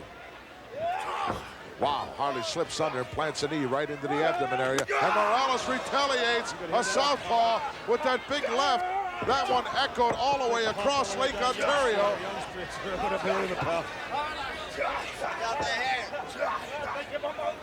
Morales telling the referee to get out of my way. As Race just drops through that center and top rope and out to the outside, he's looking for a breather. Let me tell you something, though, Monsoon. This guy's a tough man right here, the King. Of course, we're talking about Harley Race. Handsome. Had many a tough punches landed his kisser over his career. The Brain said he wants to be referred to at all times as handsome. Well, he may be handsome, but that all depends how your eyeballs are hanging in.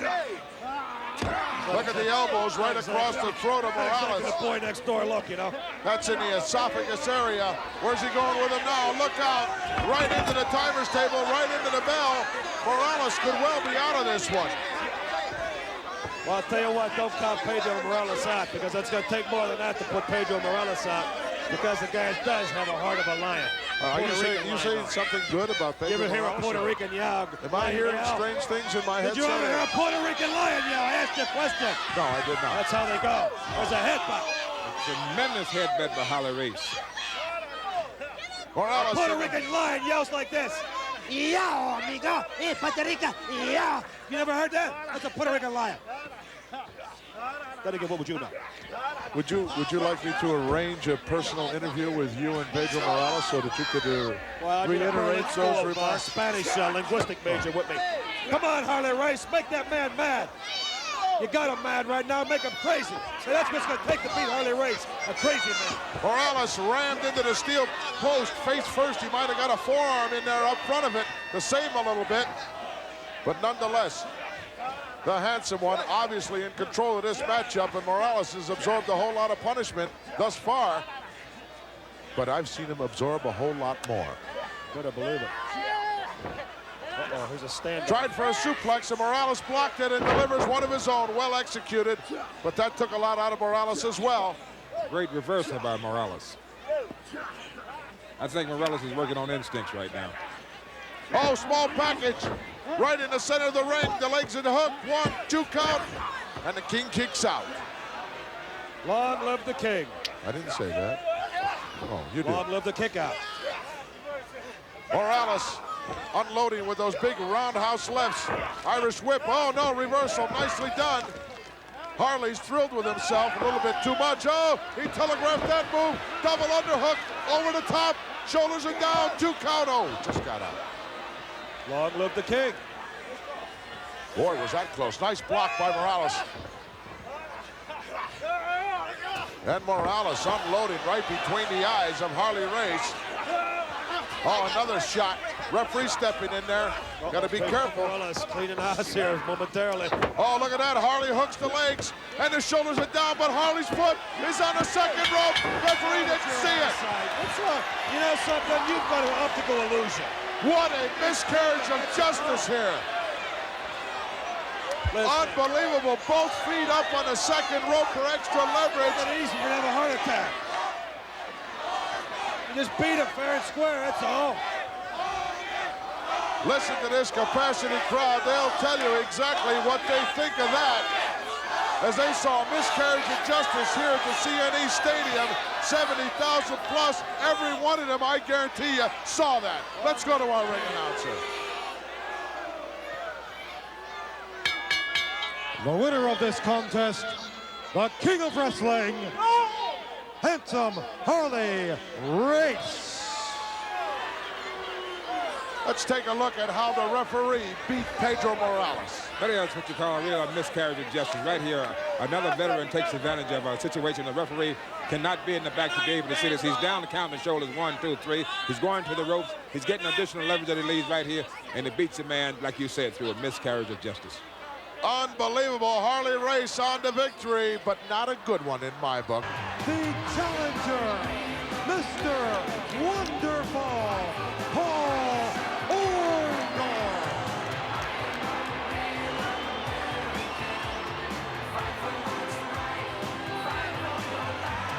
This is what it's all about, making his way down to the ring through this capacity crowd of 70,000 plus. Bobby the Brain Heenan leading the way.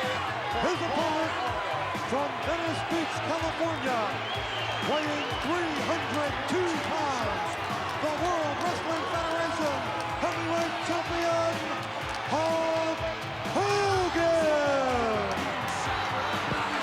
There he comes, the world's heavyweight champion, Hulk Hogan. This is what he wants.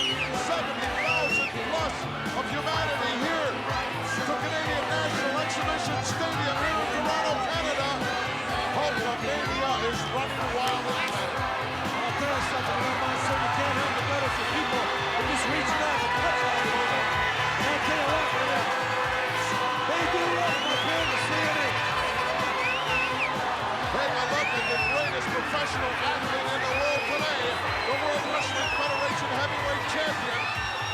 Hulkamania is alive. Look at this fantastic crowd. There's not one of them in their seats. They're all on their feet.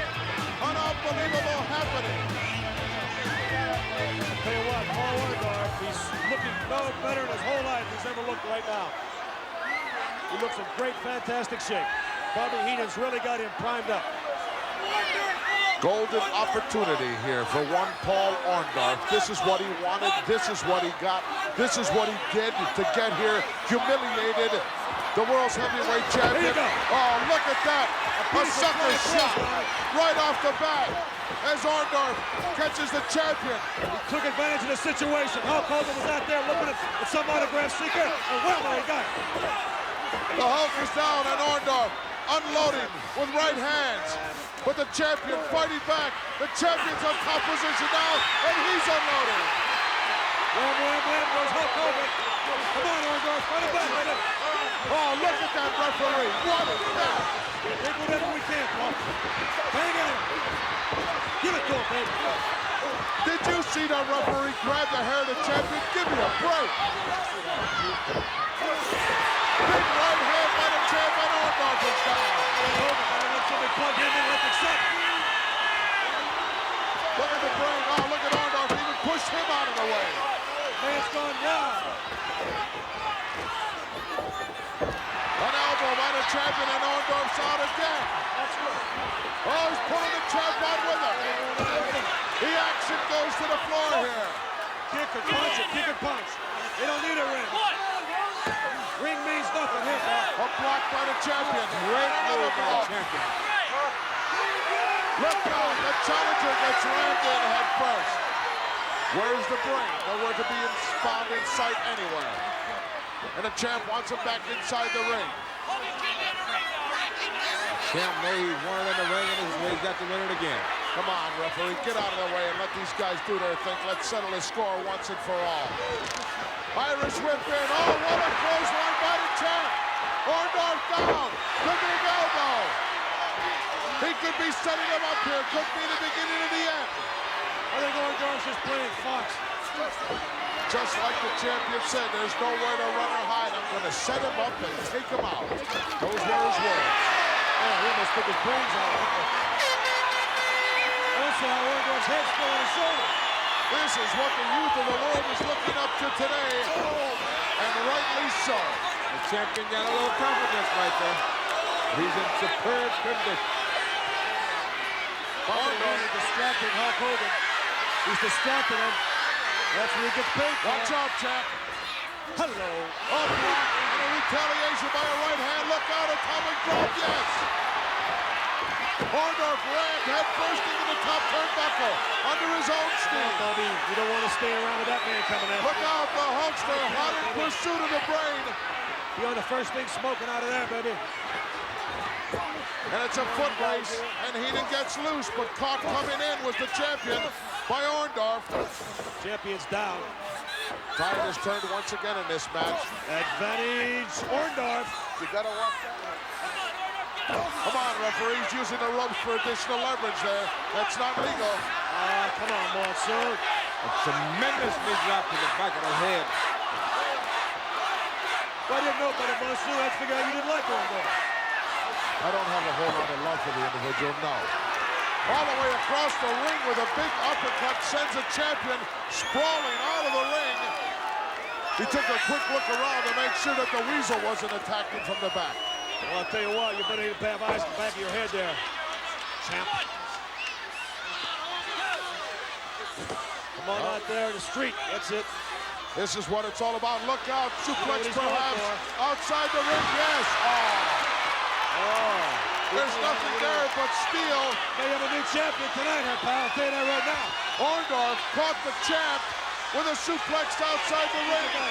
It could well be all over. However, you cannot win the title on a countout. Yeah, but I'm saying he can snatch him back into the ring and pin him. Look at this individual. Don't sell him short. This is guts personified. Once the adrenaline starts flowing in that body, this is where the great condition that comes in of a champion, Bruno. A champion, the last minute, the last portion of the hour, it belongs to the champion. The champion's great condition, I can assure you right now, will come out like never before. That's why he is Hulkamania right now. His superb condition, the long hours in the gym will pay off right now. All righty, come on, we are winding up.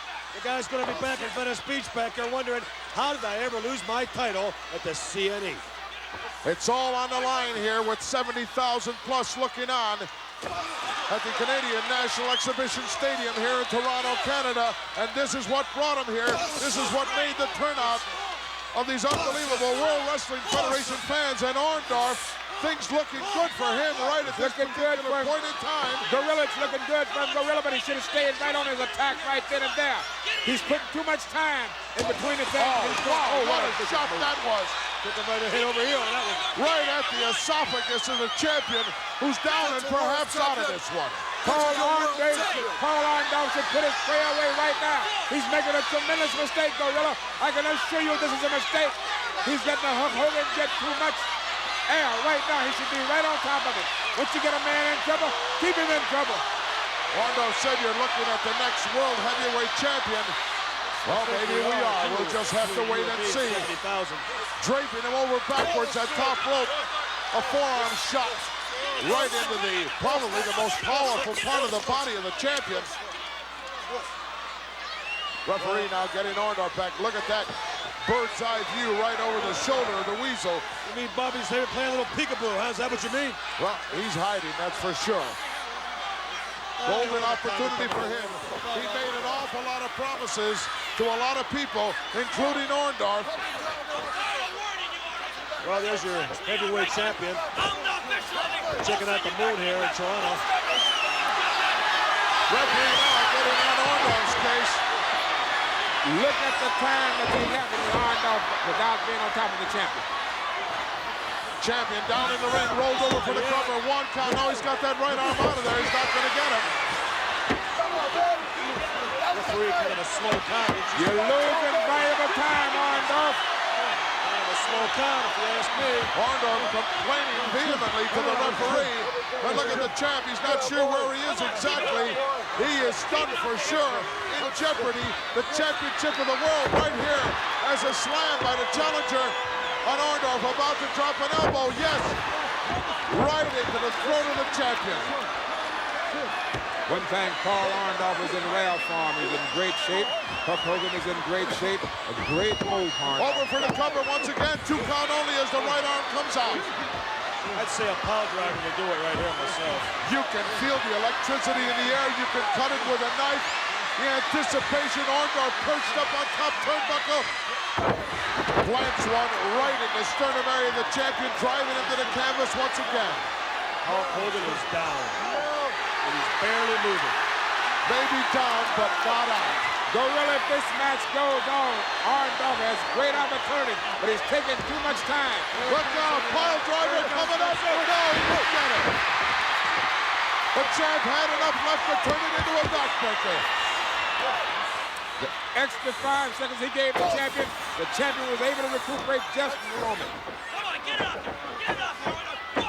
Well, it looks like Orndorff maybe is losing his cool a little bit right now, Johnny B, as he's resulting to some very unorthodox talent. Well, you're going to do whatever you're going to do. You're going to grasp the straws. He's had Hulk Hogan against the ropes. He set him up for that power driver. Why cannot? Give him another one, Paul. I think the What do you mean another one? He didn't give him one yet. Well, go to give him another one. Quit trying to mix me up. Give him the power driver. Let's go home. The champ looking a little bewildered, looking a little befuddled, as he's taking some tremendous punishment here. Oh, look at what is he doing? He's biting him. I don't believe it. Championship matches. Biting the champion right possibly in the ear area or eye area. Gorilla. Oh, what a suplex by the challenger. Orndorff really laid that one in good as the champ took a side headlock, and Orndorff knew exactly what to do with it. That could be a win and hold right there. Look at the nonchalant cover. Champ's got his foot outside the ring area. Orndorff thinks he's the winner. He's not. You better be turning around, Paul Orndorff. Look at the Hulk. Eat it shit. Come on, Bobby. Get him. Oh, that adrenaline is flowing right now. Oh, big knee right into the back, and the referee goes down. Orndorff and the referee both knocked silly. Why doesn't Hogan go after him now? Champion with a thumbs up sign. The referee is not cold. He's colder than a mountain. Oh, look at that. That's what Orndorff did to him. And the champ is returning the favor. And look at this. I love it. Referee's still out of it. Right here at the CNN. Champ says, I'm going to give him the pile driver. And here it comes. Orndorff up in the air. Oh, what is that? Bobby the Brain Heenan from the outside. Glauber's a champion. And the referee's still down. Look at him hiding like a weasel. Champ flat on his back. There's no one to count. Thank God for that. Will somebody wake that referee up? The champion might be knocked unconscious here. Wake that referee up and have him count. All it takes is 3 seconds. The damage was done, but Bobby Heenan did not see it as the referee was still out of it. Look at the referee now. Referee. Crawling towards the champion. Pandemonium. Champ's been on his back for a long time. This is it now. This is it, Monsoon. Referee, oh, we're going to have a new champion here. Look out. What's he Oh, doing? no. He's tapping the shoulder of Orndorff. Oh, come on, Paul. There was no count made there. None whatsoever. Orndorff with the belt, but there was no count made. Heenan. Bobby, no. Champion out cold in the center of the ring. Challenger with the belt raised high, but I don't believe that he is the champion. Well, I'll tell you what. Whether you believe it or not. There wasn't a count made. There wasn't a 3 count made. The champion was out. He couldn't have said, I quit. Let's get the Ladies official and word. gentlemen, I have the result. Hi, guys. The winner by disqualification, Hulk Hogan. Winner out of disqualification. Look at Orndorff. Hulk Hogan? Why would they say Hulk Hogan? Referee obviously disqualified Orndorff when he crashed into him. That referee's on goal in him. And look at this. Mackerel. Orndorff with a championship belt around his waist, going to work on the champion again. Adding insult to injury. That referee can't even make a decision. That man's out cold. Look out with the championship belt. Oh, nice block by the champ. The belt is down, and so is Orndorff. Wow, what a right hand. Orndorff wants to play rough, and the champ is really playing rough with him out. A clothesline by Hogan. Orndorff had his opportunity, and now it's the Hulkster who's going bananas. As Orndorff rolls out, there's your champion right there. There's a what? Still, the world's heavyweight champion. Well, this guy's gone nuts, is Hulk Hogan. We haven't seen the last They of put this a net over confrontation, him. I can tell you that. 70,000 people here to see Eddie in Toronto, baby, and they don't believe us. Certainly was a lot of controversy there, but the referee, I think, made a wise decision. They really like to bring one thing out here. The condition of these 2 athletes are very, very superb. I think the people got the opportunity to see 2 of the greatest conditioned athletes in the world.